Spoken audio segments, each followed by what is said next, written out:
Ngasi ki phone ke ba pau si singamadi social media dagi lokachaba pau khara update pijari ahanbada marweba pau Saiton gi bomb blast da cookie singna condemn torakli Arambai Tengol gi Luching Purel Kurongan Bukuman Amadi PRO Robin Mangang Kharakomna Thanglakpa Wafam Singa Loinana Reactionary Singi Matakta Arm Campaign Jatharagani Haina PWG na Pondoragi Greater Noida da South Korean Nupa Ama Manipur dagi Nupi Amana Thangna Thinduna Hakre Popular Government Ama Semba Semdaba Haibasi Center na Lepkadabani Miyamgi Apamba Matung Inna Center da Sinakrabanina Makoi gi Wareta Yabata Bani Haina Susindro na Pondoragi Tramna Venezuela gi Matanga Colombia da attack Sathagani Haina Kihankre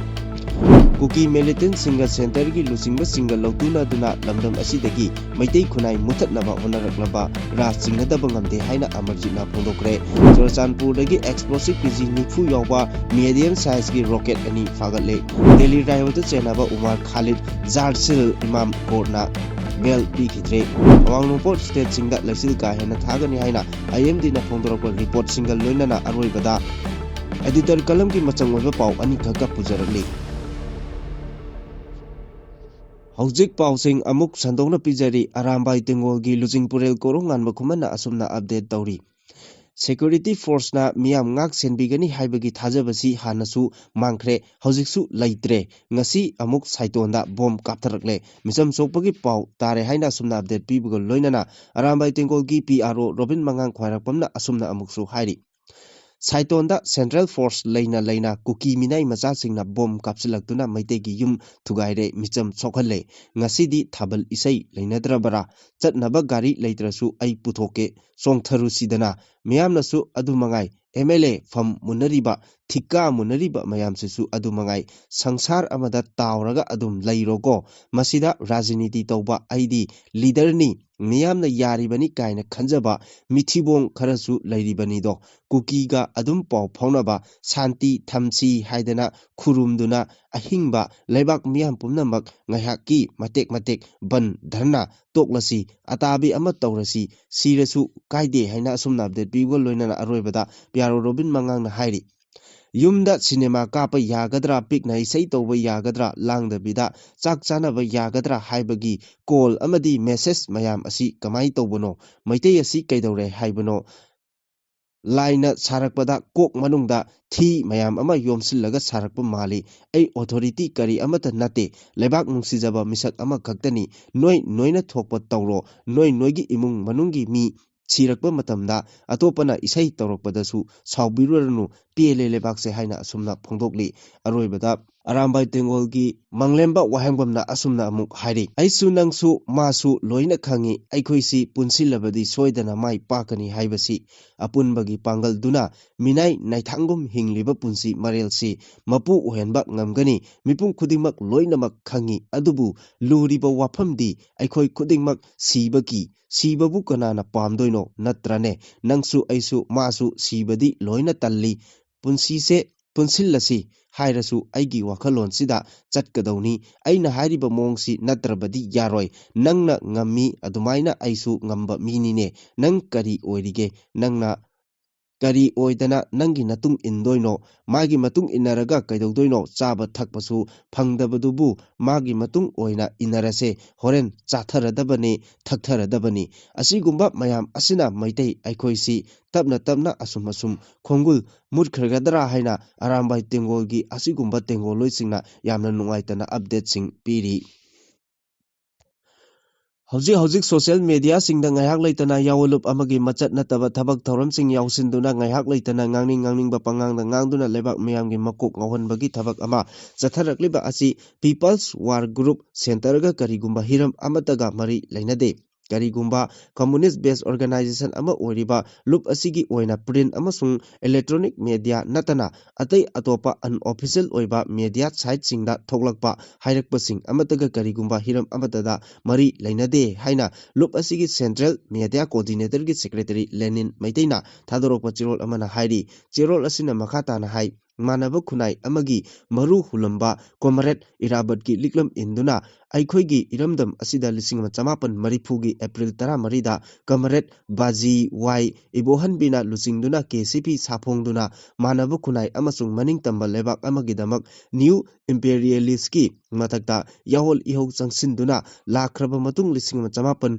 Maripu Tara Mangada Lusingba Asina Laikidraba Matung Dagi Lisingani Taret Dagi Hona KCP Masjid Kaya Thongna Kaiki Kanglei Puarigi Ningtam Yawol Lalhogi Achatpa Yumpham Thonduna Singam Chamapan Maripugi Tangkakta Sapong Lakiba KCP Ngasidi Sondam Nadamba Lusingba Karana Mangthokpire Malemgi Haukiba Ningtam Yawolgi Puari Kayagi Lamaida Hangatna Yenglubada Lebak Amagi Ningtam Lalho Chathariba Lup Asigi Marakta Sudo Revolutionary Kaya Yauraktuna Lalo Lup Machet Tarakpa Natraga Mafia Hirapki System Lomda Olaktuna Yawol Lalhogi Matik Mayai Chamtha Handuna Ningtam Lalhobu Maithiba Nangba Reactionary Element Oina Wak Toropa Kaya Uba Fangli Taseng Namak Haidiba Thodang Sing Asi Aikoigi Communist Yawol Lalolup Singi Maraktasu Reactionary Element Singna Maikei Leptuna Singsep Thaba Kaya Yauraktuna KCP gi Pidam Ningai Oiba Wakalon Kayabu Mafia Pihar ki Lomda Thaitha Kiduna KCP Machet Tana Aiba Amadi KCP Marakta Hana Sunaba Lisingani Taret ki March Marigi Kongom Laroidaba Mihat Thadokta Achobo Maram Ama Oiduna KCP Machet Kaya Tholakibani Maram Asina Amuk Atopa Lalolup Singda Yauramba Disaster Oikraba Kaya Amasu KCP ki Ming Sizinaduna Lup Asibu Mangthoknaba Honaba Leptri Masigi Mayek Laraba Saktam Ama Hairagadi Hauzik Social Media Platform Ama Oidiba Facebook ta Masing Khangtaba Makai KCP ki Ming ama tapsillaga makoina chummi khanjaba khara upload tawba aikoina uba phangi hairiba KCP ga mari sunglai leinadaba atopa lupki disaster singna KCP ki ming sizinaduna lup mangthokpa ngamlibasi KCP da masana masabu lucingbani khanjaba chondam nadamba lucingba kharana leadership quality leitaba mol betrayal amadi weak leadership oirakpadagini hairiba disaster asibu chawpok oina konsilubana masagi kanaba lauraba matung reactionary elements sing asi oirakpani haibada haimamba thokloi hariba reactionary sing asigi marakta lup asigi lanmi singlup red guard na arm campaign chathaba hauragani hairi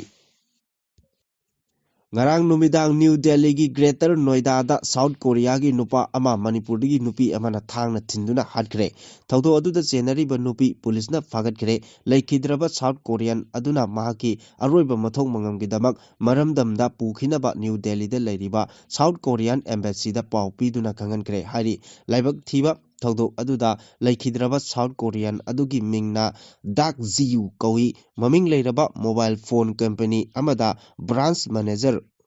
ama oina leibani hairi mahakpu thangna thinduna hatkhibi nupi adugi mamingna Lunjiana Panmai kawi Manipur gi Senapati district ki Thangal village dagini hairi makhoi ani Chahi anigi mamangdagi launa lainaduna lairakibani adubu ayamba matamda Dak Jiuna yu thaklaga laibana ngaihak laitana khana chainabagi thodok kaya thoi hairi police ki pauna hai ngarang numidang su Dak Jiuna yu thaklaga nupi asiga khana chainabagi thodok thoki loinana akan mamongda marai yenharakpadagi nupi asina mahaki mapureiba asibu thangna thinkibani makhatana soklaba mapureiba asibu nupi asina laikan nanabagi damakta GIMS hospital da pukatuna khonaki adubu lambida laikanaba ngamdana laikidabani January ba nupi asisu masagi maral yazaki haina police ki pauna hairi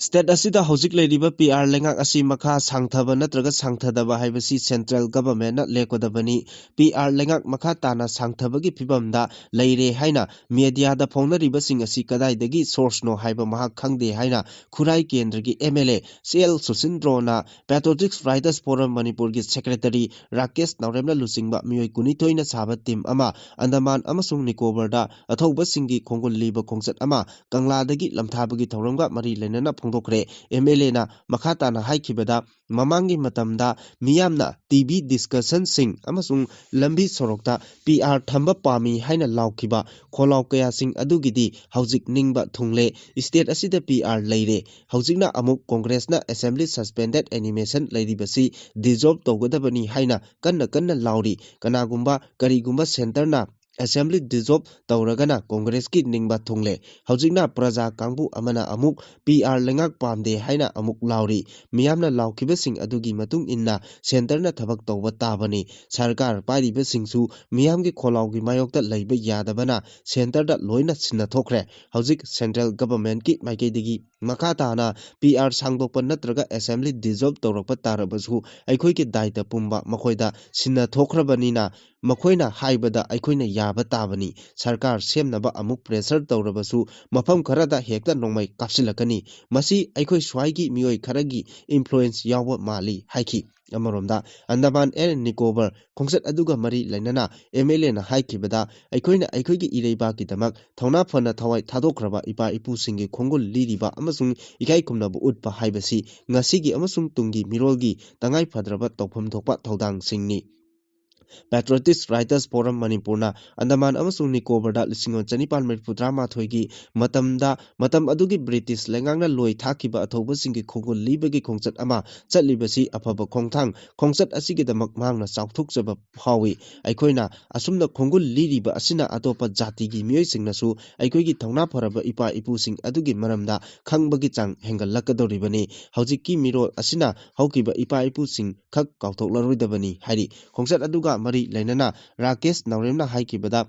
Patriotic Writers Forum Manipur asi lebak ningba aibasingi loop amani loop asina Assam Tripura Meghalaya Myanmar amasung Bangladesh na singba lebak singda soijaina na kundariba Manipuri sing maru oina maitei singi khongul liba khongchat sing kaya chatkraba tungda ngasidagi numit 8 nigi oiba Andaman and Nicobar gi khongchat asi pangthokpani khongchat asi chatpagi maru oiba pandamdi Englishing ama chanipan Marifutra mathoigi Anglo Manipur Warda thongna phana Manipur gi damak thawaina pontha pikraba Andaman and Nicobar gi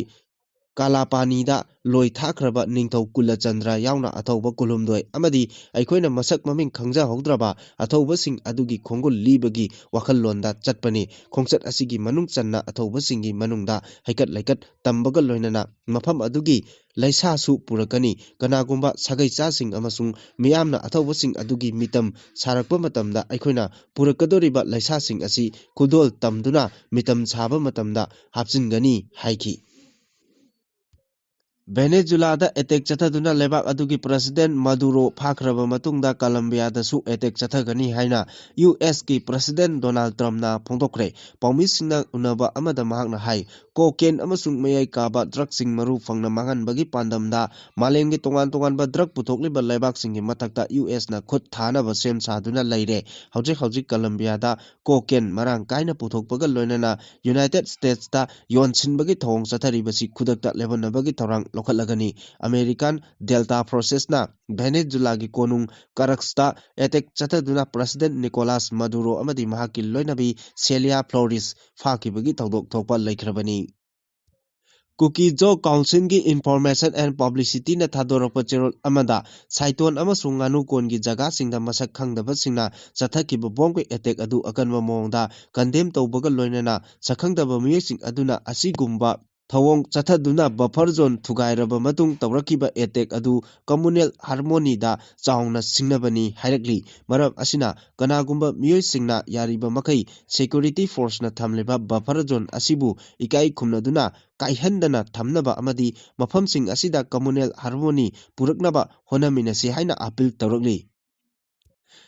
PR lengangda achumba tawbirakini khaluba manglal oiraga tukle Cookie militant singa center gi lusingba singa lautuna duna lamdam asidagi maitai khunai muthatnaba honaraklabara haibagi chingnadaba ngamde haina saiton nganu konda thokiba laibak thiba tawdok bom pokhai khibagi tawdokta soktuna haujik Jennings da laikana duna lairiba soibam chana tombagi masen nupa maisnam amarjitna phongdorakli wafam asi nganu konda Cookie militant singna hana plan tawduna thamlamba bom pokhaibada soktu ꯄꯨꯈꯠꯇꯨꯅ ꯖꯦꯅꯤꯝꯁ ꯍꯣꯁꯄꯤꯇꯥꯜꯗ ꯂꯥꯏꯀꯠꯅꯗꯨꯅ ꯂꯩꯔꯤꯕ ꯁꯣꯏꯕꯝ ꯁꯅꯥꯇꯣꯝꯕ ꯆꯍꯤ 35 ꯑꯄꯣꯛꯄ ꯑꯉꯧꯕꯤ ꯂꯩꯐꯝ ꯁꯥꯏꯇꯣꯟ ꯃꯅꯤꯡ ꯂꯩꯀꯥꯏ ꯑꯃꯗꯤ ꯅꯣꯡꯊꯣꯝꯕꯝ ꯏꯟꯗꯨꯕꯂꯥ ꯆꯍꯤ 34 ꯃꯄꯨꯔꯣꯏꯕ ꯂꯩꯈꯤꯗ꯭ꯔꯕ ꯕꯤꯁ꯭ꯋꯔꯖꯤꯠ ꯍꯌꯥꯏꯀꯣꯜ ꯃꯅꯤꯡ ꯂꯩꯀꯥꯏꯗꯒꯤ ꯑꯁꯣꯛꯄ ꯍꯛꯆꯥꯡ ꯌꯦꯡꯁꯤꯟꯈꯤꯕꯒ ꯃꯔꯤ ꯂꯩꯅꯅ ꯐꯣꯡꯗꯣꯛꯈꯤꯕꯅꯤ꯫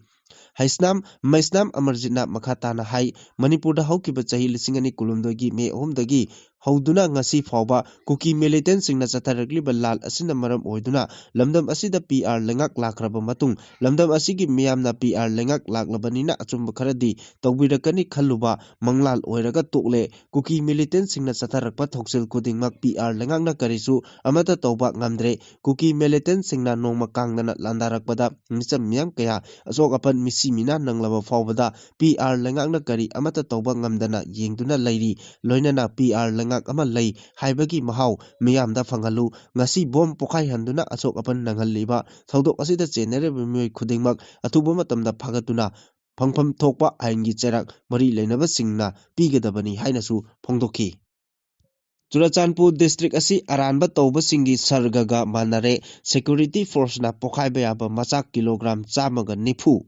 (ꯀꯦꯖꯤ 90 ꯔꯣꯝ) ꯂꯨꯝꯕ ꯃꯤꯗꯤꯌꯝ ꯁꯥꯏꯖ ꯔꯣꯀꯦꯠ ꯑꯅꯤ, ꯀꯟꯇ꯭ꯔꯤ ꯃꯦꯗ ꯗꯕꯜ ꯕꯦꯔꯦꯜ ꯑꯃꯁꯨꯡ ꯁꯤꯡꯒꯜ ꯕꯦꯔꯦꯜ ꯐꯥꯒꯠꯄ ꯉꯝꯈ꯭ꯔꯦ꯫ ꯍꯧꯈꯤꯕ ꯄꯨꯡ 36ꯀꯤ ꯃꯅꯨꯡꯗ ꯁꯦꯀ꯭ꯌꯨꯔꯤꯇꯤ ꯐꯣꯔꯁꯅ ꯆꯠꯊꯕ ꯀꯥꯎꯟꯇꯔ ꯏꯟꯁꯔꯖꯦꯟꯁꯤ ꯑꯣꯄꯔꯦꯁꯟꯗ ꯌꯥꯝꯂꯕ ꯈꯨꯠꯂꯥꯏꯁꯤꯡ ꯑꯗꯨ ꯐꯥꯒꯠꯄ ꯉꯝꯈꯤꯕꯅꯤ꯫ ꯆꯨꯔꯆꯥꯟꯄꯨꯔ ꯗꯤꯁꯇ꯭ꯔꯤꯛꯀꯤ ꯂꯥꯟꯆꯤꯡ ꯃꯥꯟꯕ ꯆꯤꯡꯐꯩ ꯚꯤꯂꯦꯖꯗ ꯌꯥꯝꯂꯕ ꯈꯨꯠꯂꯥꯏꯁꯤꯡ ꯄꯩꯁꯤꯟꯗꯨꯅ ꯂꯩꯔꯦ ꯍꯥꯏꯕꯒꯤ ꯑꯀꯛꯅꯕ ꯄꯥꯎ ꯑꯃ ꯐꯪꯕꯗꯒꯤ ꯁꯦꯀ꯭ꯌꯨꯔꯤꯇꯤ ꯐꯣꯔꯁꯅ ꯑꯣꯄꯔꯦꯁꯟ ꯑꯗꯨ ꯆꯠꯊꯈꯤꯕꯅꯤ꯫ ꯁꯦꯀ꯭ꯌꯨꯔꯤꯇꯤ ꯐꯣꯔꯁꯀꯤ ꯄꯥꯎꯒꯤ ꯃꯇꯨꯡ ꯏꯟꯅ ꯐꯥꯒꯠꯂꯕ ꯈꯨꯠꯁꯨ ꯈꯨꯠꯂꯥꯏꯁꯤꯡ ꯑꯗꯨꯒꯤ ꯃꯅꯨꯡꯗ ꯑꯦꯛꯁꯄ꯭ꯂꯣꯁꯤꯚ ꯀꯦꯖꯤ 100, ꯗꯤ-ꯂꯥꯏꯠ ꯁ꯭ꯀꯣꯞ ꯇꯦꯂꯦꯁꯀꯣꯞ ꯌꯥꯎꯕ ꯁ꯭ꯅꯥꯏꯄꯔ ꯔꯥꯏꯐꯜ, ꯗꯕꯜ ꯕꯦꯔꯦꯜ 2, ꯃꯦꯒꯥꯖꯤꯟ ꯌꯥꯎꯕ 9mm ꯄꯤꯁꯇꯣꯜ ꯑꯃ, mm 7.62ꯒꯤ ꯃꯔꯨ 5, 12 ꯕꯣꯔꯒꯤ ꯀꯥꯔꯇꯤꯖ 12, ꯀꯦꯖꯤ 3 ꯂꯨꯝꯕ IED ꯑꯃꯅꯤ꯫ ꯐꯦꯖ 9ꯅ ꯆꯠꯊꯈꯤꯕ ꯑꯣꯄꯔꯦꯁꯟ ꯑꯗꯨꯗ ꯁꯦꯀ꯭ꯌꯨꯔꯤꯇꯤ ꯐꯣꯔꯁꯅ ꯍꯥꯟꯅ ꯐꯥꯒꯠꯈꯤꯕ ꯔꯣꯀꯦꯠ ꯑꯗꯨꯒ ꯃꯥꯟꯅꯕ ꯑꯦꯛꯁꯄ꯭ꯂꯣꯁꯤꯚ ꯀꯦꯖꯤ 90 ꯌꯥꯎꯕ ꯔꯣꯀꯦꯠ ꯑꯃ ꯆꯨꯔꯆꯥꯟꯄꯨꯔ ꯗꯤꯁꯇ꯭ꯔꯤꯛꯀꯤ ꯁꯦꯖꯥꯡ ꯚꯤꯂꯦꯖꯗꯒꯤ ꯐꯥꯒꯠꯈꯤ꯫ ꯍꯥꯏꯔꯤꯕ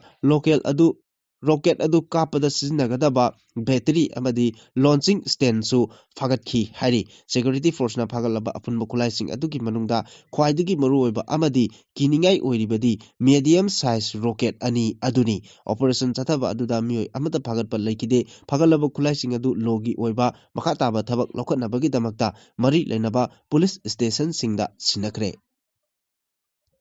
ꯀꯨꯝꯖꯥ 2010ꯒꯤ ꯗꯦꯜꯂꯤ ꯔꯥꯏꯑꯣꯠ ꯀꯟꯁꯄꯤꯔꯦꯁꯤ ꯀꯦꯁꯇ ꯆꯦꯟꯅꯕ ꯑꯦꯛꯇꯤꯚꯤꯁꯠ ꯎꯃꯔ ꯈꯥꯂꯤꯗ ꯑꯃꯗꯤ ꯁꯔꯖꯥꯜ ꯏꯃꯥꯝ ꯀꯣꯔꯠꯅ ꯕꯦꯜ ꯄꯤꯈꯤꯗ꯭ꯔꯦ꯫ Justice R. ꯕꯤꯟꯀꯨꯃꯥꯔ ꯑꯃꯗꯤ ꯖꯁꯇꯤꯁ ꯑꯦꯟ. ꯕꯤ. ꯑꯟꯖꯥꯔꯤꯌꯥꯒꯤ ꯕꯦꯟꯆꯅ ꯀꯦꯁ ꯑꯁꯤꯒ ꯃꯔꯤ ꯂꯩꯅꯅ ꯑꯦꯛꯇꯤꯚꯤꯁꯠ ꯒꯨꯜꯐꯤꯖꯥ ꯐꯥꯇꯤꯃꯥ, ꯃꯤꯔꯥꯟ ꯍꯥꯗꯔ, ꯁꯤꯐꯥ-ꯎꯔ-ꯔꯍꯃꯟ, ꯃꯣꯍꯝꯃꯗ ꯁꯥꯂꯤꯝ ꯈꯥꯟ ꯑꯃꯁꯨꯡ ꯖꯥꯗꯕ ꯑꯍꯃꯗꯇꯤ ꯕꯦꯜ ꯄꯤꯈꯤ꯫ ꯃꯃꯥꯡ ꯆꯍꯤꯒꯤ ꯁꯦꯞꯇꯦꯝꯕꯔ 2ꯗ ꯈꯥꯂꯤꯗ ꯑꯃꯗꯤ ꯏꯃꯥꯝꯅ ꯕꯦꯜ ꯄꯤꯕꯤꯅꯕ ꯗꯦꯜꯂꯤ ꯍꯥꯏ ꯀꯣꯔꯠꯇ ꯐꯥꯏꯜ ꯇꯧꯈꯤꯕ ꯄꯦꯇꯤꯁꯟ ꯑꯃ ꯀꯣꯔꯠꯅ ꯑꯌꯥꯕ ꯄꯤꯈꯤꯗ꯭ꯔꯕ ꯇꯨꯡꯗ ꯃꯈꯣꯏ ꯑꯅꯤꯅ ꯁꯨꯄ꯭ꯔꯤꯝ ꯀꯣꯔꯠꯇ ꯋꯥꯀꯠꯈꯤꯕꯅꯤ꯫ ꯀꯨꯝꯖꯥ 2020ꯒꯤ ꯐꯦꯕ꯭ꯔꯨꯋꯥꯔꯤ 24ꯗ ꯃꯤꯌꯥꯝꯅ ꯁꯤꯇꯤꯖꯦꯟꯁꯤꯞ ꯑꯦꯃꯦꯟꯗꯃꯦꯟꯠ ꯕꯤꯜ (CAA) ꯑꯃꯁꯨꯡ ꯅꯦꯁꯅꯦꯜ ꯔꯦꯖꯤꯁꯇꯔ ꯑꯣꯐ ꯁꯤꯇꯤꯖꯦꯟꯁ (NRC)ꯒꯤ ꯃꯥꯌꯣꯛꯇ ꯈꯣꯡꯖꯪ ꯆꯪꯁꯤꯟꯈꯤꯕꯗ ꯀꯥꯡꯂꯨꯞꯀꯤ ꯑꯣꯏꯕ ꯈꯠꯅ ꯆꯩꯅꯕ ꯊꯧꯗꯣꯛ ꯊꯣꯛꯈꯤꯕꯅꯤ꯫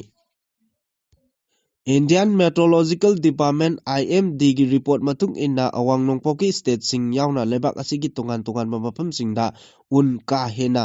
ꯀꯨꯡꯅ ꯊꯥꯔꯒꯅꯤ ꯍꯥꯏꯔꯤ꯫ ꯔꯤꯄꯣꯔꯠ ꯑꯁꯤꯒꯤ ꯃꯇꯨꯡ ꯏꯟꯅ ꯗꯦꯜꯂꯤ, ꯍꯔꯤꯌꯥꯅꯥ, ꯆꯥꯟꯗꯤꯒꯔ, ꯑꯣꯔꯤꯁꯥ, ꯄꯟꯖꯥꯕ, ꯃꯙ꯭ꯌ ꯄ꯭ꯔꯗꯦꯁ ꯑꯃꯁꯨꯡ ꯅꯣꯡꯄꯣꯛ ꯊꯪꯕ ꯎꯠꯇꯔ ꯄ꯭ꯔꯗꯦꯁꯇ ꯂꯥꯛꯂꯤꯕ ꯅꯨꯃꯤꯠ ꯅꯤꯅꯤ ꯑꯁꯤꯗ ꯍꯥꯏꯔꯤꯕ ꯐꯤꯚꯝ ꯑꯁꯤ ꯃꯥꯌꯣꯛꯅꯒꯅꯤ꯫ ꯕꯤꯍꯥꯔ, ꯍꯤꯃꯥꯆꯜ ꯄ꯭ꯔꯗꯦꯁ, ꯓꯥꯔꯈꯟꯗ, ꯔꯥꯖꯁꯊꯥꯟ, ꯎꯠꯇꯔꯥꯈꯟꯗꯅꯆꯤꯡꯕ ꯃꯐꯝꯁꯤꯡꯗ ꯀꯥ ꯍꯦꯟꯅ ꯂꯩꯆꯤꯜ ꯊꯥꯕ ꯑꯃꯁꯨꯡ ꯑꯏꯪꯕ ꯃꯥꯌꯣꯛꯅꯒꯅꯤꯁꯨ ꯍꯥꯏꯔꯤ꯫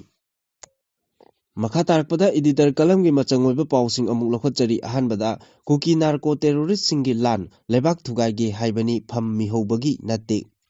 ꯆꯍꯤ 2 ꯊꯥ 4 ꯍꯦꯜꯂꯛꯂꯕ ꯀꯨꯀꯤ ꯅꯥꯔꯀꯣ ꯇꯦꯔꯣꯔꯤꯁꯠꯁꯤꯡꯒꯤ ꯃꯤꯑꯣꯏꯕꯒꯤ ꯍꯛ ꯈꯣꯡꯒꯥꯎꯅꯕ, ꯍꯤꯡꯁꯥ ꯇꯥꯟꯅ ꯃꯥꯡ-ꯊꯥꯔꯒ ꯃꯩꯇꯩꯁꯤꯡꯗ ꯂꯦꯞꯇꯅ ꯆꯠꯊꯔꯛꯄ ꯂꯥꯟ ꯑꯁꯤ ꯂꯩꯕꯥꯛ ꯊꯨꯒꯥꯏꯅꯕ ꯂꯥꯟꯗꯥꯅꯤ, ꯐꯝ ꯃꯤꯍꯧꯕꯒꯤ ꯂꯥꯟ ꯅꯠꯇꯦ ꯍꯥꯏꯕꯁꯤ ꯑꯩꯈꯣꯏ ꯈꯨꯗꯤꯡꯃꯛꯅ ꯋꯥꯈꯜ ꯇꯥꯃꯤꯟꯅꯕ ꯃꯇꯝ ꯑꯣꯏꯔꯦ꯫ ꯆꯍꯤ 2000 ꯍꯦꯟꯕꯒꯤ ꯄꯨꯋꯥꯔꯤ ꯂꯩꯖꯔꯤꯕ ꯃꯅꯤꯄꯨꯔꯤꯁꯤꯡꯅ ꯉꯁꯤꯗꯤ ꯃꯤꯀꯞ ꯊꯣꯛꯂꯁꯤ꯫ ꯑꯩꯈꯣꯏꯒꯤ ꯑꯣꯏꯈ꯭ꯔꯕ, ꯂꯥꯏ ꯑꯣꯏꯈ꯭ꯔꯕ ꯏꯄꯥ-ꯏꯄꯨꯁꯤꯡꯅ ꯏꯔꯩꯄꯥꯛ ꯏꯔꯝꯗꯝ karamna kanduna ngakduna lakhi haibadu ngasigi mirol asina hangatna ningsingminaba yengsinminaba yamna maru oiragli ipa ipu singna ireipak iramdam ngakpa kanbana thawaidagi hena lumna lawduna yegnaba singna chatharakiba lantheng kayada nokna thawai kathoklamkhibani haibasi ngasigi mirol asina kawbu yaroi lisingama chanipan taramapal dagi lisingama chamapan kuntaruk phawba sahi taret khun takhiba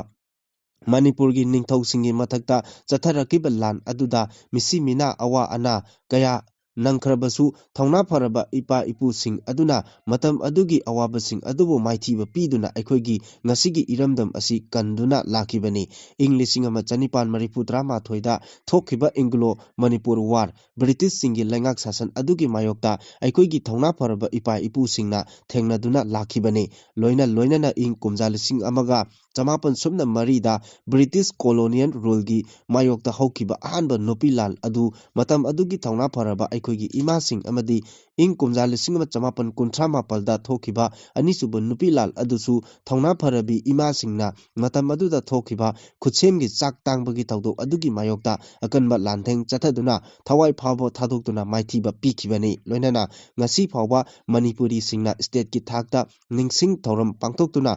Ningsing bagal loinana thauna pharabi ima singi maphamda ikai khumnaba uttuna lakli ikuidana thokiba kumja lisingani amagi June 13 dagi 19 phawba lamdam asigi miyamna Bharat laingak amasung NSCNIM gi anigi marakta Chathakiba peace talk marumda without territorial limit haiba wafam yauksilakpadagi yaningdaba phongdoktuna thauna pharaba lamdam asigi mapari 19 na thawai kattuna maithiba pikhi numit asibu ngasi phawba the Great June Uprising Unity Day haina ningsing thoram pangthoktuna ikai khumnari Manipurgi haukiba thengkhang kayada iramdam asibu thugainaba tawrakhiba tongan ba lalong kayada thauna pharaba lai oikraba ipa ipusing adugi chada nauda oiriba aikhoina Tawaina pontha piduna lakhiba ngaktani haukiba Englishing ani kulumdogi me ahumdagi kuki narco terrorist singna satharakliba hingsa yawba landa asida mioi chani yankai romgi punsi makre mioi lising humpu henbagi mayum makai amang ata thogankhre tongan ba relief camp singda mioi lising humpu hena changjapam lobada natana mioi kayasu soinai duna lairi amasung mioi kaya amana ngasi phawa Hospital gi tongan ba mafam singda ana layeng chathari khwaidagi thamoi sokpa oina Jiribam district ki Borobekra subdivision gi manung channa leiba Jaku Rathor da pikliba angang ahum yauna mioi taruk tamthina hatkibagi thaudok laimakhongda leiba 57 Mountain Division da thabak suba changkiba Laisram Kamal Babu thiba khangdana leiriba asigi wathok sing asisu kawba yararoi maram aduna Hauzik kuki narco terrorist singna chatharakliba lan asi lamdam asida lairiba tongan ba civil society organization sing mahairoi lupsing maira paibi lupsing amadi khwairamban kaithel phambi ima singna landa asi thengnabada amadi maithiba pinaba khonabada punna mayon amada changsan minabagi matam adu yaurabani chatharakliba lan asi iramdam Manipur asi thugaige haiba lani lebaki pham mihobagi lan natte haibasi aikoi pumnamak khangminaba matam oire aduga sahi ani thamapal helaklaba lal asi loisinabagi honabagi mahuta lengak pairiba BJP MLA singi marakta pham munabagi ihauda Haujiksu lairi aduga state asida president role lengaksu chathari kuki narco terrorist singi lan asigi maru oiba haurakpham munna thiruba matamda India lengaki khut chauna yawi haibasi khangpham thoi kuki singi chathariba lan asigi marumda awang nongpok lamdamda maning makha tambagi lalok changsil lamba lalok lup singsu namthanaba aronba thorang ama India lengakna chathari haibasi su chenba yaroidaba wafam amani haujik awang nongpok lamdamda leiriba tongan ba state singi saruk dagi macet phaktoklaga kuki jo singi oiba jalengam haiba lebak ama semnabagi oithoklaroi manglal amagi marumda tongan ba mapal lebak singi khut yauna landa asi changsilakpani haibasi ngasidi ifong phongna khangnare maram aduna haujik lamdam asida leiriba CSO sing mairoi lupsing maira paibi lupsing kaithel phambi ima sing yauna maribak iramdam nungsijaba pumnamak kuki narco terrorist singna chatharakliba lal asi maithiba pinaba achetpa phirep ama lominaba ꯍꯥꯏꯕꯁꯤ ꯉꯁꯤꯃꯛ ꯃꯥꯡꯗ ꯇꯥꯔꯕ ꯑꯩꯈꯣꯏ ꯄꯨꯝꯅꯃꯛꯀꯤ ꯊꯧꯗꯥꯡ ꯑꯣꯏꯃꯤꯟꯅꯔꯁꯤ ꯂꯩꯕꯥꯛꯀꯤ ꯂꯨꯆꯤꯡꯕꯁꯤꯡꯅꯁꯨ ꯂꯥꯟꯗꯥ ꯑꯁꯤ ꯊꯦꯡꯅꯕꯗ ꯊꯦꯡꯅꯅꯕ ꯍꯣꯠꯅꯕꯗ ꯉꯥꯏꯍꯥꯛꯀꯤ ꯑꯣꯏꯕ ꯆꯠꯅꯕ ꯌꯥꯔꯣꯏꯗꯕ ꯇꯣꯉꯥꯟ ꯇꯣꯉꯥꯟꯕ ꯋꯥꯐꯝꯁꯤꯡ ꯐꯣꯡꯗꯣꯛꯄꯒꯤ ꯃꯍꯨꯠꯇ ꯐꯝꯗꯒꯤ ꯏꯔꯩꯄꯥꯛ ꯏꯔꯝꯗꯝ ꯀꯟꯕꯅ ꯁꯔꯨꯛ 100 ꯍꯦꯟꯅ ꯐꯩ ꯍꯥꯏꯕꯁꯤ ꯃꯇꯝ ꯄꯨꯝꯅꯃꯛꯇ ꯅꯤꯡꯁꯤꯡꯕ ꯆꯨꯝꯒꯅꯤ ꯃꯈꯥ ꯇꯥꯔꯛꯄ ꯑꯔꯣꯏꯕ ꯄꯥꯎꯗ ꯑꯦꯗꯤꯇꯔ ꯀꯂꯝꯒꯤ ꯃꯆꯪ ꯑꯣꯏꯕ ꯑꯔꯣꯏꯕ ꯄꯥꯎꯁꯨ ꯂꯧꯈꯠꯆꯔꯤ ꯃꯤꯌꯥꯝꯗ ꯄꯤꯕ ꯆꯤꯞ ꯁꯦꯀ꯭ꯔꯦꯇꯔꯤꯒꯤ ꯋꯥꯔꯣꯜ ꯂꯩꯉꯥꯛꯅ ꯇꯧꯖꯔꯛꯀꯅꯤ ꯈꯜꯂꯒ ꯑꯩꯈꯣꯏ ꯑꯗꯨꯝ ꯇꯨꯃꯤꯟꯅ ꯂꯩꯒꯗ꯭ꯔꯥ ꯃꯥꯂꯦꯝꯗ ꯊꯣꯛꯄ ꯇꯝꯊꯤꯔꯕ ꯊꯧꯗꯣꯛ ꯋꯥꯊꯣꯛꯁꯤꯡꯒꯤ ꯃꯅꯨꯡꯗ ꯀꯥꯡꯂꯨꯞ ꯑꯃꯒ ꯍꯥꯠꯅ ꯁꯨꯅꯕ ꯑꯁꯤꯅꯤ ꯑꯁꯤꯒꯨꯝꯕ ꯊꯧꯗꯣꯛꯁꯤꯡ ꯑꯁꯤ ꯆꯥꯎꯈꯠꯂꯕ ꯑꯃꯁꯨꯡ ꯋꯥꯈꯜ ꯇꯥꯕ ꯃꯤꯌꯥꯝꯅ ꯂꯩꯕ ꯃꯐꯝꯁꯤꯡꯗꯗꯤ ꯀꯌꯥ ꯊꯣꯛꯀꯟꯗꯦ ꯈ꯭ꯋꯥꯏꯗꯒꯤ ꯇꯝꯊꯤꯅ ꯍꯥꯠꯅ ꯁꯨꯅꯕꯒꯤ ꯊꯧꯗꯣꯛꯁꯤꯡ ꯃꯥꯂꯦꯝꯒꯤ ꯑꯣꯏꯅ ꯄꯟꯕ ꯇꯥꯔꯒꯗꯤ ꯀꯨꯠꯖꯥ 1974ꯗ ꯔꯋꯥꯗꯥꯟꯗ ꯊꯣꯛꯈꯤꯕ ꯖꯦꯅꯣꯁꯥꯏꯠꯀꯤ ꯊꯧꯗꯣꯛ ꯑꯗꯨꯅꯤ ꯊꯧꯗꯣꯛ ꯑꯗꯨꯗ ꯃꯤꯑꯣꯏ ꯂꯥꯈ 9 ꯍꯦꯟꯅ ꯁꯤꯈꯤ ꯀꯨꯝꯖꯥ 1939ꯗ ꯁ꯭ꯔꯤ ꯂꯪꯀꯥꯗ ꯊꯣꯛꯈꯤꯕ ꯀꯥꯡꯂꯨꯞꯀꯤ ꯏꯔꯥꯡꯗ ꯃꯤꯑꯣꯏ 3,000 ꯍꯦꯟꯅ ꯁꯤꯍꯟꯈꯤ ꯀꯨꯝꯖꯥ 1919 1935 ꯐꯥꯎꯕꯗ ꯕꯦꯁꯅꯤꯌꯥꯟꯗ ꯊꯣꯛꯈꯤꯕ ꯀꯥꯡꯂꯨꯞꯀꯤ ꯏꯔꯥꯡꯗ ꯃꯤꯑꯣꯏ ꯂꯥꯈ 1 ꯍꯦꯟꯅ ꯁꯤꯈꯤ ꯀꯥꯡꯂꯨꯞꯀꯤ ꯏꯔꯥꯡ ꯌꯥꯝꯅ ꯇꯣꯏꯅ ꯊꯣꯛꯀꯟꯕ ꯃꯥꯂꯦꯝꯒꯤ ꯂꯩꯕꯥꯛ ꯑꯃ ꯍꯥꯏꯕ ꯇꯥꯔꯒꯗꯤ ꯏꯟꯗꯤꯌꯥ ꯍꯥꯏꯕ ꯑꯩꯈꯣꯏꯒꯤ ꯂꯩꯕꯥꯛ ꯑꯁꯤ ꯆꯤꯊꯕ ꯌꯥꯗꯦ ꯂꯩꯕꯥꯛ ꯑꯁꯤꯗ ꯃꯁꯤꯡ ꯈꯪꯗꯅ ꯀꯥꯡꯂꯨꯞꯀꯤ ꯏꯔꯥꯡ ꯊꯣꯛꯈ꯭ꯔꯦ ꯑꯗꯨꯒ ꯍꯧꯖꯤꯛꯁꯨ ꯀꯥꯡꯂꯨꯞꯀꯤ ꯏꯔꯥꯡꯁꯤ ꯃꯇꯝ ꯑꯃꯗ ꯍꯦꯛꯇ ꯊꯣꯛꯄ ꯌꯥꯕꯒꯤ ꯑꯀꯤꯕꯁꯨ ꯂꯩꯇꯕ ꯅꯠꯇꯦ ꯃꯥꯂꯦꯝꯒꯤ ꯈ꯭ꯋꯥꯏꯗꯒꯤ ꯇꯝꯊꯤꯕ ꯀꯥꯡꯂꯨꯞꯀꯤ ꯏꯔꯥꯡ ꯀꯨꯝꯖꯥ 1998ꯗ ꯏꯟꯗꯤꯌꯥꯗ ꯊꯣꯛꯈꯤꯕ ꯃꯇꯝ ꯑꯗꯨꯒꯤ ꯄꯥꯀꯤꯁꯇꯥꯟꯒ ꯏꯟꯗꯤꯌꯥꯒ ꯈꯥꯏꯗꯣꯛꯅꯔꯛꯄꯒꯤ ꯍꯤꯟꯗꯨ ꯁꯤꯈ ꯑꯃꯁꯨꯡ ꯃꯨꯁꯂꯤꯝꯁꯤꯡꯒꯤ ꯃꯔꯛꯇ ꯇꯝꯊꯤꯅ ꯍꯥꯠꯅ ꯁꯨꯅꯕ ꯊꯣꯛꯈꯤ ꯊꯧꯗꯣꯛ ꯑꯗꯨꯗ ꯃꯤꯑꯣꯏ ꯂꯥꯈ 10ꯗꯒꯤ ꯂꯥꯈ 15 ꯐꯥꯎꯕ ꯁꯤꯈꯤ ꯑꯗꯨꯒ ꯃꯤꯑꯣꯏ ꯀꯔꯣꯔ 1.3 ꯔꯣꯝꯅ ꯃꯐꯝ ꯍꯣꯡꯗꯣꯛ ꯍꯣꯡꯖꯤꯟ ꯇꯧꯗꯨꯅ ꯂꯥꯟꯖꯤꯟꯅꯈꯤ ꯃꯇꯝ ꯑꯗꯨꯒꯤ ꯃꯇꯨꯡ ꯀꯨꯝꯖꯥ 1974ꯗ ꯑꯦꯟꯇꯤ ꯁꯤꯈ ꯔꯥꯏꯌꯣꯠ ꯊꯣꯛꯇꯨꯅ ꯃꯤꯑꯣꯏ 3,000ꯒꯤ ꯃꯊꯛꯇꯁꯨ ꯍꯥꯠꯈꯤ ꯀꯨꯝꯖꯥ 1974ꯗ ꯃꯦꯔꯥꯕꯥꯗ ꯔꯥꯏꯌꯣꯠꯇ ꯃꯤꯑꯣꯏ 2,000 ꯍꯦꯟꯅ ꯁꯤꯈꯤ ꯑꯁꯨꯝꯅ ꯀꯨꯝꯖꯥ 2002ꯗ ꯒꯨꯖꯔꯥꯠ ꯔꯥꯏꯌꯣꯠ ꯑꯃꯗꯤ ꯒꯣꯙ꯭ꯔꯥ ꯇ꯭ꯔꯦꯟ ꯊꯧꯗꯣꯛꯀ ꯃꯔꯤ ꯂꯩꯅꯅ ꯊꯣꯛꯈꯤꯕ ꯀꯥꯡꯂꯨꯞꯀꯤ ꯏꯔꯥꯡ ꯑꯗꯨꯗ ꯃꯤꯑꯣꯏ 2,000 ꯍꯦꯟꯅꯁꯨ ꯁꯤꯈꯤ ꯑꯁꯤꯒꯨꯝꯕ ꯇꯝꯊꯤꯔꯕ ꯊꯧꯗꯣꯛꯁꯤꯡ ꯑꯁꯤ ꯐꯅ ꯌꯥꯝꯅ ꯀꯟꯅ ꯊꯣꯛꯇꯅꯕ ꯏꯟꯗꯤꯌꯥ ꯒꯚꯔꯟꯃꯦꯟꯠꯅ ꯍꯣꯠꯅꯖꯔꯒꯁꯨ ꯄꯥꯝꯗꯕ ꯊꯧꯗꯣꯛꯇꯤ ꯃꯔꯛꯇ ꯑꯗꯨꯝ ꯊꯣꯛꯇꯨꯅ ꯂꯥꯛꯂꯤ ꯃꯅꯤꯄꯨꯔꯗꯗꯤ ꯀꯥꯡꯂꯨꯞꯀꯤ ꯏꯔꯥꯡ ꯑꯁꯤ ꯃꯁꯛ ꯊꯣꯛꯅ ꯃꯤꯌꯥꯝꯅ ꯅꯨꯡꯉꯥꯏꯈꯤꯗꯕ ꯍꯥꯏꯕ ꯇꯥꯔꯒꯗꯤ ꯊꯧꯗꯣꯛ 3ꯅꯤ ꯊꯧꯗꯣꯛ 3 ꯑꯗꯨꯗꯤ ꯀꯨꯝꯖꯥ 1992ꯗꯒꯤ 1998 ꯐꯥꯎꯕꯗ ꯊꯣꯛꯈꯤꯕ ꯀꯨꯀꯤ ꯅꯥꯒꯥꯒꯤ ꯀꯥꯡꯂꯨꯞꯀꯤ ꯏꯔꯥꯡ ꯃꯗꯨꯒꯤ ꯃꯇꯨꯡ ꯍꯦꯛ ꯇꯥꯔꯛꯄꯗ ꯀꯨꯝꯖꯥ 1998ꯗꯒꯤ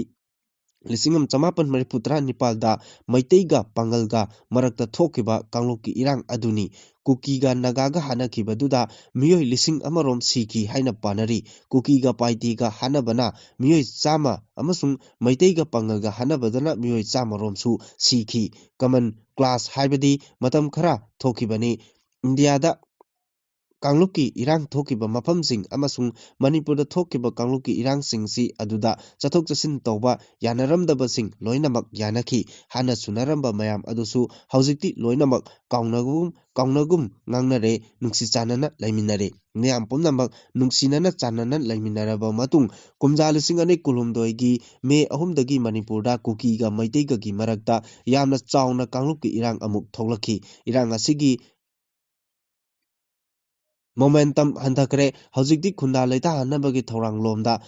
ꯃꯤꯌꯥꯝꯅ ꯃꯤꯠꯌꯦꯡ ꯊꯝꯅꯔꯛꯂꯦ ꯆꯍꯤ 2ꯒ ꯊꯥ 9 ꯂꯣꯝ ꯁꯨꯈ꯭ꯔꯕ ꯀꯥꯡꯂꯨꯞꯀꯤ ꯏꯔꯥꯡ ꯑꯁꯤ ꯂꯣꯏꯁꯤꯟꯅꯕꯒꯤ ꯃꯅꯤꯄꯨꯔ ꯒꯚꯔꯟꯃꯦꯟꯠꯅ ꯌꯥꯝꯅ ꯀꯟꯅ ꯊꯧꯗꯥꯡ ꯂꯧꯈꯠꯂꯤ ꯑꯗꯨꯕꯨ ꯃꯔꯝꯗꯝꯗ ꯃꯌꯨꯝ ꯃꯀꯩ ꯊꯥꯗꯣꯛꯇꯨꯅ ꯂꯥꯟꯖꯦꯟꯅꯔꯤꯕ IDPꯁꯤꯡꯅ ꯃꯈꯣꯏꯕꯨ ꯌꯨꯝꯗ ꯍꯟꯖꯤꯜꯍꯜꯂꯨ ꯍꯥꯏꯕꯒꯤ ꯄ꯭ꯔꯣꯇꯦꯁꯁꯨ ꯍꯦꯟꯒꯠꯂꯛꯂꯤ ꯑꯀꯟꯕ ꯈꯣꯡꯖꯪ ꯆꯪꯁꯤꯟꯅꯕꯁꯨ ꯁꯦꯝ ꯁꯥꯗꯨꯅ ꯂꯩꯔꯤ ꯑꯁꯤꯒꯨꯝꯕ ꯇꯥꯟꯐꯝ ꯑꯁꯤꯗ ꯍꯥꯏꯕꯗꯤ ꯍꯧꯈꯤꯕ ꯆꯍꯤꯒꯤ December 30ꯗ ꯃꯅꯤꯄꯨꯔꯒꯤ ꯆꯤꯞ ꯁꯦꯀ꯭ꯔꯦꯇꯔꯤ ꯄꯨꯅꯤꯠ ꯀꯨꯃꯥꯔ ꯒꯣꯌꯦꯜꯅ IDPꯁꯤꯡꯒ ꯃꯔꯤ ꯂꯩꯅꯕ ꯆꯦꯔꯣꯜ ꯑꯃ ꯃꯤꯌꯥꯝꯗ ꯊꯥꯗꯣꯔꯛꯈꯤ ꯃꯍꯥꯛꯀꯤ ꯆꯦꯔꯣꯜ ꯑꯗꯨꯗ ꯃꯔꯨꯑꯣꯏꯅ ꯐꯣꯡꯗꯣꯛꯂꯤꯕ ꯋꯥꯐꯝꯗꯤ ꯅꯧꯅ ꯈꯨꯟꯗꯥ ꯂꯩꯇꯥꯍꯟꯅꯕꯒꯤ ꯊꯕꯛꯁꯤꯡ ꯈꯨꯃꯥꯡ ꯆꯥꯎꯁꯤꯜꯂꯦ ꯍꯥꯏꯕ ꯌꯥꯎꯔꯤꯕ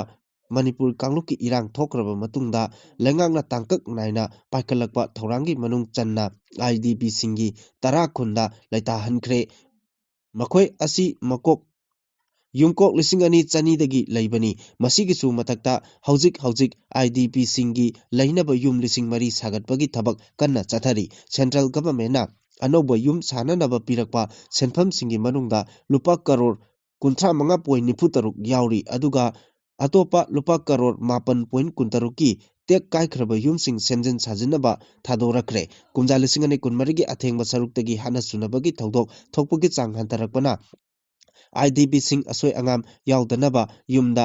ꯍꯟꯖꯤꯟꯅꯕ ꯈꯨꯗꯣꯡꯆꯥꯕꯁꯨ ꯂꯧꯅꯕ ꯌꯥꯎꯔꯦ꯫ ꯂꯣ ꯑꯦꯟ ꯑꯣꯔꯗꯔꯅ ꯃꯔꯝ ꯑꯣꯏꯔꯒ ꯑꯋꯥꯕ ꯀꯌꯥ ꯃꯥꯌꯣꯛꯅꯔꯤꯕ ꯏꯃꯨꯡꯁꯤꯡ ꯉꯥꯛꯄꯤ ꯁꯦꯟꯕꯤꯕꯒ ꯂꯣꯏꯅꯅ ꯃꯈꯣꯏꯒꯤ ꯆꯥꯎꯈ꯭ꯔꯕ ꯊꯧꯔꯥꯡ ꯄꯥꯏꯈꯠꯅꯕ ꯂꯩꯉꯥꯛꯅ ꯑꯆꯦꯠꯄ ꯐꯤꯔꯦꯞꯁꯨ ꯂꯧꯔꯦ꯫ ꯃꯁꯤꯒꯤꯁꯨ ꯃꯊꯛꯇ ꯔꯤꯂꯤꯐ ꯀꯦꯝꯞꯁꯤꯡꯗ ꯂꯩꯔꯤꯕꯁꯤꯡꯅ ꯃꯤꯅꯤꯁꯇ꯭ꯔꯤ ꯑꯣꯐ ꯍꯣꯝ ꯑꯦꯐꯤꯌꯔꯁꯀꯤ ꯃꯇꯦꯡꯒ ꯂꯣꯏꯅꯅ ꯔꯤꯂꯤꯐ ꯀꯦꯝꯞꯁꯤꯡꯗ ꯆꯥꯅ ꯊꯛꯅꯕ ꯄꯣꯠꯂꯝ, ꯏꯁꯤꯡ, ꯑꯅꯥ ꯂꯥꯌꯦꯡ ꯑꯃꯁꯨꯡ ꯃꯍꯩ ꯃꯁꯤꯡꯒ ꯃꯔꯤ ꯂꯩꯅꯕ ꯊꯕꯛꯁꯤꯡꯗ ꯃꯇꯦꯡ ꯄꯥꯡꯂꯤ꯫ IDPꯁꯤꯡ ꯃꯇꯝ ꯆꯥꯅ ꯈꯨꯟꯗꯥ ꯂꯩꯇꯥꯍꯟꯅꯕꯒꯤ ꯌꯦꯡꯁꯤꯟꯅꯅꯕ ꯆꯤꯐ ꯁꯦꯀ꯭ꯔꯦꯇꯔꯤꯅ ꯆꯤꯌꯔꯃꯦꯟ ꯑꯣꯏꯕ ꯀꯃꯤꯇꯤ ꯑꯃ ꯁꯦꯝꯂꯦ꯫ ꯁ꯭ꯇꯦꯠꯀꯤ ꯊꯥꯛꯇ ꯄꯥꯏꯈꯠꯄ ꯊꯧꯔꯥꯡꯁꯤꯡꯗ ꯗꯤꯁꯇ꯭ꯔꯤꯛ ꯀꯃꯤꯇꯤꯁꯤꯡꯅ ꯃꯇꯦꯡ ꯄꯥꯡꯂꯤ꯫ ꯃꯈꯥ ꯇꯥꯕ ꯄꯥꯝꯗꯕ ꯊꯧꯗꯣꯛ ꯊꯣꯛꯍꯟꯗꯅꯕ ꯂꯩꯉꯥꯛꯅ ꯁ꯭ꯇꯦꯠ ꯄꯨꯂꯤꯁ, CAPF ꯑꯃꯁꯨꯡ ꯑꯇꯩ ꯁꯦꯀ꯭ꯌꯨꯔꯤꯇꯤ ꯄꯔꯁꯣꯅꯦꯜꯁꯤꯡꯒ ꯈꯨꯠꯁꯝꯅꯗꯨꯅ ꯈꯨꯡꯒꯪꯁꯤꯡꯗ ꯃꯇꯤꯛ ꯆꯥꯕ ꯊꯧꯔꯥꯡ ꯂꯧꯈꯠꯂꯦ꯫ ꯑꯗꯨꯃꯛꯄꯨ ꯃꯄꯨꯡ ꯐꯥꯅ ꯈꯨꯟꯗꯥ ꯂꯩꯇꯥꯍꯟꯅꯕ ꯍꯣꯠꯅꯕꯗ ꯀꯥꯡꯂꯨꯞ ꯑꯅꯤꯒꯤ ꯃꯔꯛꯇ ꯊꯥꯖꯕ ꯍꯟꯖꯤꯜꯍꯟꯅꯕꯒꯤ ꯃꯊꯧ ꯇꯥꯏ ꯍꯥꯏꯕ ꯋꯥꯈꯜꯂꯣꯟ ꯑꯁꯤꯗ ꯌꯨꯝꯐꯝ ꯑꯣꯏꯔꯒ ꯑꯣꯊꯣꯔꯤꯇꯤꯁꯤꯡꯅ ꯀꯥꯡꯂꯨꯞ ꯑꯅꯤꯒꯤ ꯃꯔꯛꯇ ꯊꯥꯖꯕ ꯍꯟꯖꯤꯜꯍꯟꯅꯕ ꯍꯣꯠꯅꯔꯤ ꯍꯥꯏꯕꯅꯆꯤꯡꯕ ꯋꯥꯐꯝꯁꯤꯡ ꯑꯁꯤ ꯆꯤꯐ ꯁꯦꯀ꯭ꯔꯦꯇꯔꯤꯅ ꯐꯣꯡꯗꯣꯛꯈꯤꯕ ꯉꯥꯛꯇꯅꯤ꯫ ꯃꯇꯥꯡ ꯑꯁꯤꯗ ꯄꯟꯖꯅꯤꯡꯕ ꯋꯥꯐꯝꯗꯤ ꯆꯨꯔꯆꯥꯟꯄꯨꯔ ꯃꯣꯔꯦꯗ ꯈꯨꯟꯗꯥꯔꯝꯕ ꯃꯩꯇꯩꯁꯤꯡ ꯅꯠꯇ꯭ꯔꯒ ꯏꯝꯐꯥꯜ ꯃꯌꯣꯜꯗ ꯈꯨꯟꯗꯥꯔꯝꯕ ꯀꯨꯀꯤꯁꯤꯡ ꯂꯩꯉꯥꯛꯅ ꯆꯦꯛꯁꯤꯟꯅ ꯉꯥꯛ ꯁꯦꯟꯒꯅꯤ, ꯍꯜꯂꯣ ꯍꯥꯏꯔꯒꯁꯨ ꯍꯦꯛꯇꯃꯛ ꯍꯟꯕ ꯍꯥꯏꯕꯗꯨꯗꯤ ꯊꯥꯖꯕ ꯋꯥꯠꯈꯤꯒꯅꯤ꯫ ꯑꯗꯨꯕꯨ ꯆꯤꯡꯒ ꯇꯥꯏꯅꯕ, ꯇꯝꯒ ꯇꯥꯏꯅꯕ ꯃꯐꯝꯁꯤꯡꯗ ꯂꯥꯟꯖꯦꯟꯅꯈꯤꯕ ꯈꯨꯟꯖꯥꯁꯤꯡꯗꯤ ꯃꯁꯥ ꯃꯁꯥꯒꯤ ꯌꯨꯝꯗ ꯍꯟꯖꯤꯜꯍꯟꯅꯕ ꯍꯣꯠꯅꯕꯗ ꯌꯥꯝꯅ ꯇꯞꯊꯅ ꯎꯏ꯫ ꯃꯈꯣꯏꯗꯤ ꯈꯨꯗꯛꯇ ꯍꯟꯖꯤꯜꯍꯟꯕ ꯌꯥꯔꯕꯅꯤ꯫ ꯃꯗꯨꯒꯤꯁꯨ ꯃꯊꯛꯇ ꯑꯈꯟꯅꯅ ꯉꯥꯛ ꯁꯦꯟꯕꯒꯤ ꯊꯧꯔꯥꯡ ꯂꯧꯈꯠꯄꯗꯁꯨ ꯊꯣꯏꯅ ꯋꯥꯅꯤꯡꯉꯥꯏ ꯂꯩꯇ꯭ꯔꯕꯅꯤ꯫ ꯑꯁꯤꯒꯨꯝꯕ ꯐꯤꯚꯝ ꯑꯃ ꯑꯩꯈꯣꯏ ꯄꯨꯝꯅꯃꯛꯅ ꯎꯔꯒ ꯂꯩꯔꯕ ꯑꯁꯤꯗꯗꯤ ꯂꯩꯉꯥꯛꯅ ꯄꯟꯗꯨꯅ ꯂꯩꯊꯣꯛꯄꯒꯤ ꯊꯧꯔꯥꯡ ꯑꯁꯤ ꯃꯉꯝ ꯁꯥꯟꯗꯕꯗꯧꯅ ꯇꯧꯔꯤ꯫ ꯑꯁꯤꯒꯨꯝꯕ ꯐꯤꯚꯝ ꯑꯁꯤꯅ ꯑꯩꯈꯣꯏ ꯂꯩꯉꯥꯛꯅ ꯇꯧꯖꯔꯛꯀꯅꯤ ꯍꯥꯏꯗꯨꯅ ꯈꯜꯂꯒ ꯂꯩꯔꯒ ꯇꯧꯔꯛꯇꯕꯒꯤ ꯋꯥꯐꯝ ꯊꯣꯛꯂꯛꯏ ꯍꯥꯏꯖꯅꯤꯡꯏ꯫